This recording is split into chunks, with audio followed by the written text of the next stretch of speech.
What is home? Is it where we eat, where we sleep, where the people we care about are? What does it feel like to get homesick?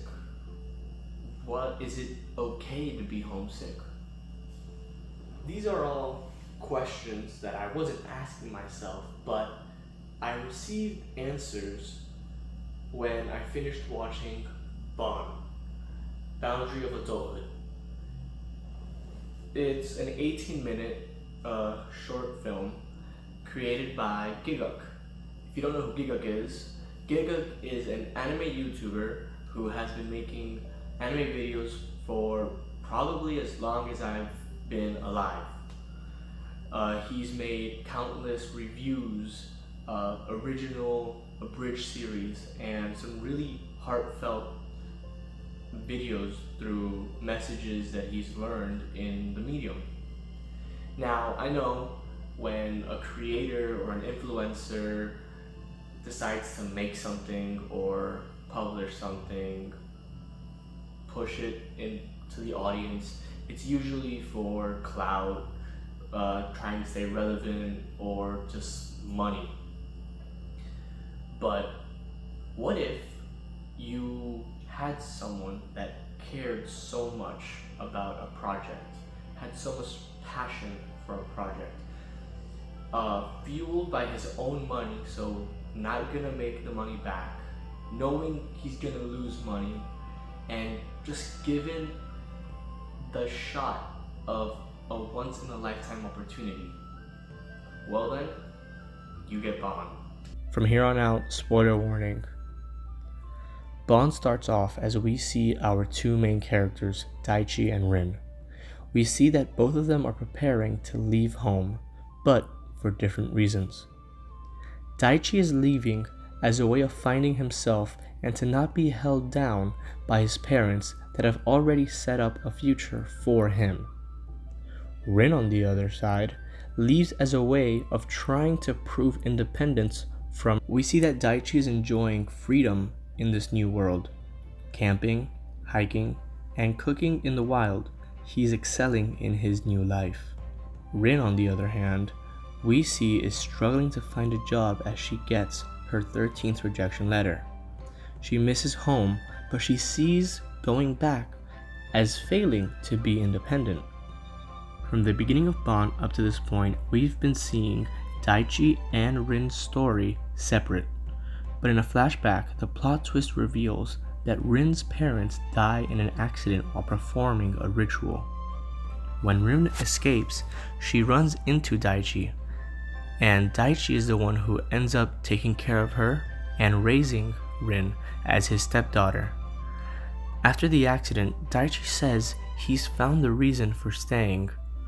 In helping raise Rin, he finds his purpose in the new world. Because Daichi decided to raise Rin, she's always felt guilty. She believes she was a burden to Daichi, that because of her, he couldn't live the life he wanted. We continue to see Rin struggle. A family friend has been keeping an eye on her from a distance, and just when Rin is at her lowest, she approaches her, giving her a message sent by Daichi. He says he misses her, keeps making too much food, and more importantly, she can always come back home. As the short film ends, we see Rin return home to Daichi again, sharing their favorite meal. This story has a way of hitting every person differently. The theme of wanting independence, but at the same time yearning for that feeling of home, doesn't have to be stated directly. Gigguk's experience in storytelling gives this film the power that you feel the message.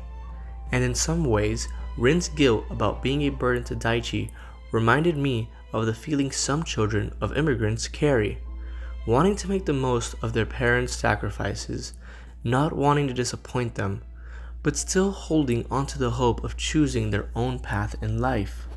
I'm just a 19-year-old kid that's been on camps, hikes, backpacking trips, and vacations, but they were always for short term. It was always gonna be a week, maybe 2 weeks.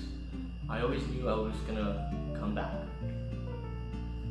But I'm currently now in the Disney college program, staying at Disney for 5 months. Today, October 8th, marks 1 month since I got here. 1 month since I've seen my parents, my brother, and my family. Yet, I can't call this place home. It doesn't feel like home. Yes, I eat here, I cook here, I sleep here, I watch TV here, but I can't call it home. Home for me is where I can watch my brother play baseball, where I can help my mom with her job, where I can watch random movies with my dad on Netflix, where I can spend time with my uncles by the grill, right in the pool, where I can go camping with my friends, where I can hang out at the college campus with other friends. And I'm not saying I don't have friends here. I'm making good friends here. They are wonderful people, and I think this program is amazing. But it doesn't feel like home. And that's the thing. And the power of Baan is that while watching in just 18 minutes, which isn't really that long, it brings these feelings forward, but it also comforts them. It tells you that you're not alone. It's okay to be homesick. And the most important thing of all is that it's okay to go home.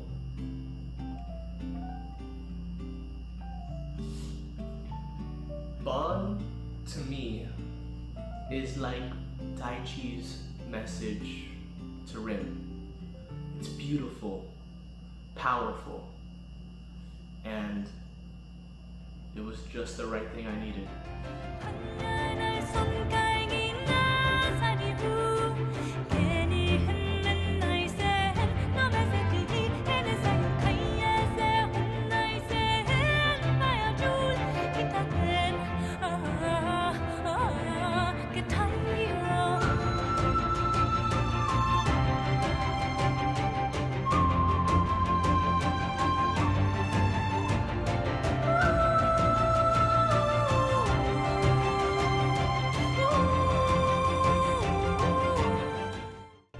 It's a weird feeling, never having met someone, yet being so proud of them.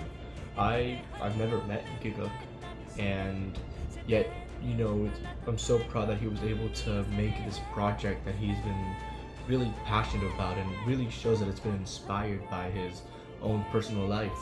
And I just want to say thank you to the entire staff that was behind this production, the studio, the English voice acting directing by Connor, CWVA, and really just everyone that was involved. The music was so powerful. I've been using it this entire video, and it's just such a masterpiece done by Kevin Penkin. So just thank you to everyone, and a special thanks to Geeks Plus. Without Geeks Plus, there probably wouldn't be a Trash Taste. And without Trash Taste, this project doesn't exist. I started watching Trash Taste when the first few episodes started, and the set was just empty, and Joey still looked like Australian Jesus, and it's been with me for a really long time. I've moved houses, graduated middle school, COVID, all of high school, and now in college and in this program. Every week on Friday, it's always been there for me. So I want to thank you so much, and thank you, the person watching this video. I don't really have a specific reason why I made this video. I just wanted to really just talk about this project, talk about the way it made me feel, and this was the only way I could think about doing it. And if it was a good video, I don't know how the hell that happened. I don't make good YouTube videos, and this is like the hardest video I've ever made, with a voiceover and an edit that I had to try to make. So yeah, thank you so much for watching this video, and goodbye.